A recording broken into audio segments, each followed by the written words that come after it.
Hello, আসসালামু আলাইকুম। সবাই কেমন আছেন? আলহামদুলিল্লাহ, আপনাদের দোয়ায় ও ভালোবাসায় আল্লাহর অশেষ মেহেরবানিতে আমরাও ভালো আছি আলহামদুলিল্লাহ।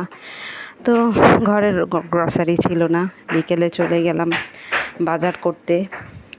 তো এই হচ্ছে রাস্তার অবস্থা।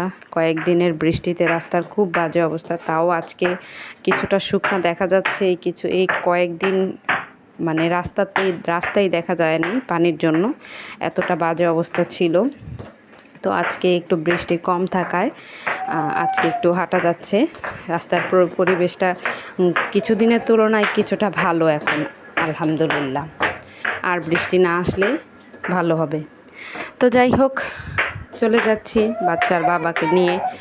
বাচ্চাকে নিয়ে প্রথমে চলে গেলাম মাছ বাজারে। মাছের অবস্থা দেখলাম, তেমন কোনো কিছু পছন্দ হচ্ছিল না। তারপরও দেখছিলাম যে কি নেওয়া যায় কি না নেওয়া যায়। পরে দেখলাম, দেখতে দেখতে আমার এই ঝাটকা মাছটা খুব পছন্দ, তাই ঝাটকা মাছ নিয়ে নিলাম। আর পুঁটি মাছ দেখেছি, পুঁটি মাছ নিতে ইচ্ছে করছিল কিন্তু কাটতে হবে এই ভয়ে আর আনিনি। শিং মাছ আমি খাই, শিং মাছ আছে ঘরে, এই জন্য আর আনাইনি। তো এই হচ্ছে বাজারের অবস্থা। বাজারে অনেক বড় বড় তেলাপিয়া মাছ উঠেছে, পাঙ্গাস মাছ উঠেছে, ঝাটকা মাছ উঠেছে, শিং মাছ, তারপরে রুই মাছ, তারপরে হচ্ছে পুঁটি মাছ, এগুলো উঠেছে। মাছের দাম মোটামুটি কমই দেখলাম, কই মাছও ছিল। তো যাক, ভালোই লাগলো।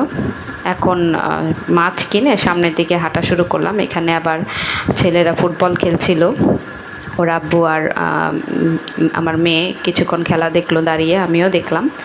তারপর আবার হাঁটতে শুরু করলাম। সামনে সবজির দোকানে আবার সবজি নিতে হবে।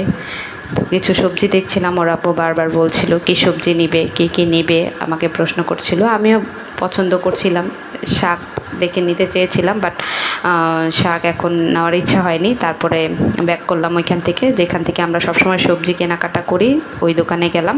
ওইখানে সব সবজি আমাদের পছন্দ হয়। ওনার আচার ব্যবহার যথেষ্ট ভালো, উনি মাপ ঠিক মতো দেয়। তো এখানে কালারফুল সবজি দেখতেও ভালো লাগছিল। এখানে আবার আমার হাজব্যান্ড পরিচিত, ওনার দোকানে গিয়ে সবসময় সবজি আনাতে আমাদের একটা ভালো আন্তরিকতা তৈরি হয়। তো ওইখান থেকে আমার হাজব্যান্ড নিজের হাতেই বেছে বেছে আলু নিচ্ছিল। বাচ্চাদের ঘর তো আলু ছাড়া চলেই না। তো সবজি নিল। তারপরে আমরা মাপঝোপ করে সব নিলাম, মেপে টেপে নিলাম, নিয়ে আমরা চলে যাচ্ছি। তো এখানে আমাদের ব্লগটা শেষ। সবাই দোয়া করবেন। আল্লাহ হাফেজ।